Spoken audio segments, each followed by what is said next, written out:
do su bid'a bana ka fatti tun gwanin malwandin da na gaba ya bid'a bana ka fatti addini yana ibada ka fatti bo gwanin ta malwandin da na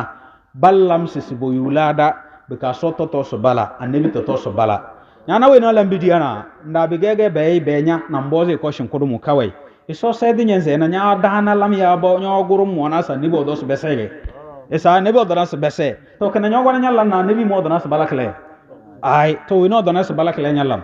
we is wani wa ga bazna klek dalan na ga dai bena bujo ko zo na ga dallam to wani mu weze so so sai di wani mu weze na we no do na so sege weze to annabi we no do so se so bla na kana wani mu gwana ni bo do na so kwana kle ngo tindina wo jona wongo na wo wa ina malaka jibril wongo na ko we tindina de